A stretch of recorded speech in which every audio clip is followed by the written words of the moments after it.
ទូរទស្សនិកជនជាទីមេត្រីសម្រាប់ព័ត៌មានជាបន្តទៀតគឺតាក់ទងទៅនឹងក្រុមនិស្សិតស្ម័គ្រចិត្តដែលមកពីសាកលវិទ្យាល័យបញ្ញសាស្ត្រកម្ពុជានឹងគឺបានចុះធ្វើកម្មសិក្សានិងការងារសហគមន៍នៅក្នុងខេត្តសៀមរាបក្រុមនិស្សិតស្ម័គ្រចិត្តប្រមាណជា130នាក់មកពីសាកលវិទ្យាល័យបញ្ញសាស្ត្រកម្ពុជាក្រោមការដឹកនាំពីសំណាក់លោកសាស្ត្រាចារ្យពូសុវចនាបានចុះកម្មសិក្សានិងការងារសហគមន៍នៅខេត្តសៀមរាបពីថ្ងៃទី1ដល់ថ្ងៃទី3ខែមីនាឆ្នាំ2013នៅក្នុងគោលបំណងផ្សារភ្ជាប់ពីសារៈប្រយោជន៍នៃការអាននៅក្នុងទស្សនៈនៃការផ្សព្វផ្សាយនេះក្រុមនិស្សិតស្ម័គ្រចិត្តប្រមាណជា100នាក់បានបែងចែកគ្នាជាក្រុមតូចៗនៅតាមថ្នាក់នីមួយៗនៃវិទ្យាល័យអង្គរខេត្តសៀមរាបនៅក្នុងគោលបំណងដើម្បីចែករំលែកពីឧបសគ្គនិងភាពលំបាកដែលពួកគេបានជួបនៅក្នុងជីវិតជានិស្សិតមហាវិទ្យាល័យព្រមទាំងភាពជោគជ័យដែលបានមកពីការអានដើម្បីឲ្យសិស្សានុសិស្សនៃវិទ្យាល័យអង្គរបានយល់និងឲ្យតម្លៃទៅលើការអាន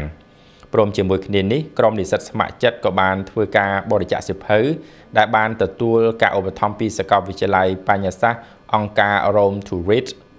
Spa Part និង The Asian Foundation ជាង250ក្បាលទៅកាន់បណ្ណាល័យនៃវិទ្យាល័យនេះខណៈពេលជាមួយគ្នានោះក្រុមនិស្សិតប្រមាណជាង30នាក់ផ្សេងទៀតក៏បានចុះទៅសាកលវិទ្យាល័យបញ្ញសាស្ត្រសៀមរាបដើម្បីផ្សព្វផ្សាយពីប្រវត្តិគោលដៅនិងបេសកកម្មរបស់ក្រុមនិស្សិតព្រមទាំងស្នាដៃដែលក្រុមនិស្សិតបានធ្វើតាំងពីដើមរៀងរហូតមកទៅដល់សិស្សនិស្សិតបុគ្គលិកសិក្សានិងសាស្ត្រាចារ្យនៅទីនោះ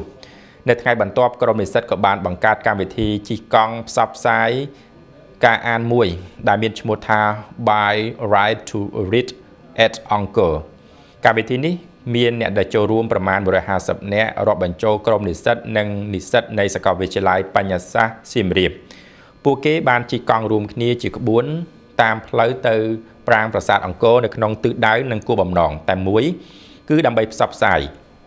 និងចែករំលែកពីសារៈប្រយោជន៍នៃការអានដល់បងប្អូនសិស្សានុសិស្សនៃបឋមសិក្សាមុខនេះនៅចុងបញ្ចប់នៃកម្មវិធីពួកគេក៏បានធ្វើការបរិច្ចាគសៀវភៅប្រមាណជាង300ក្បាលទៀតទៅកាន់បណ្ណាល័យនៃសាលានេះផងដែរ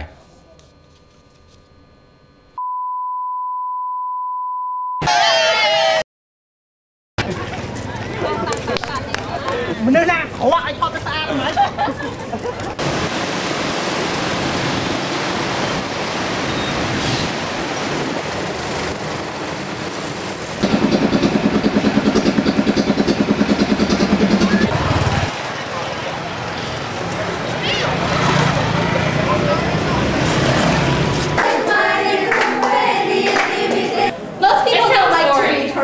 Reading sounds like a very boring activity. So but a lot of people like to know everyone here. Well, today I don't know how to tell you.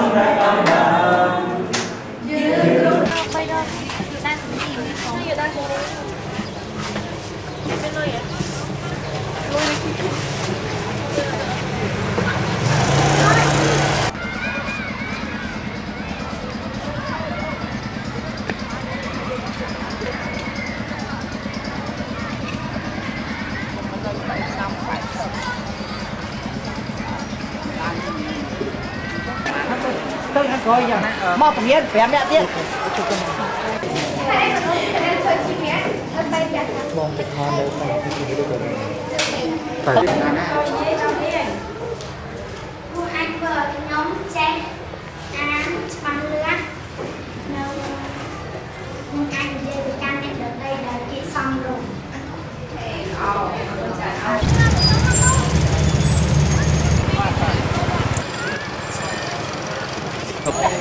ông cọc khẩu ăn chứ là mạnh nhá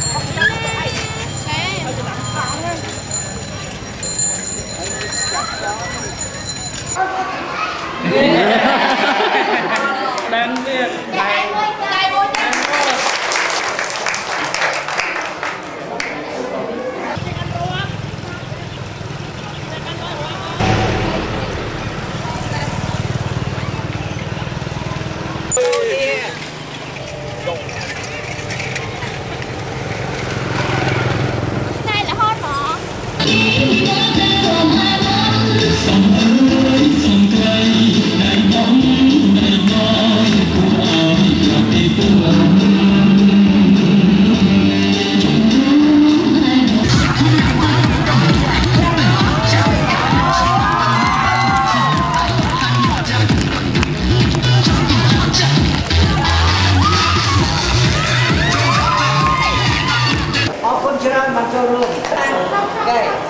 ច្រើនបានចូល Thank you congratulations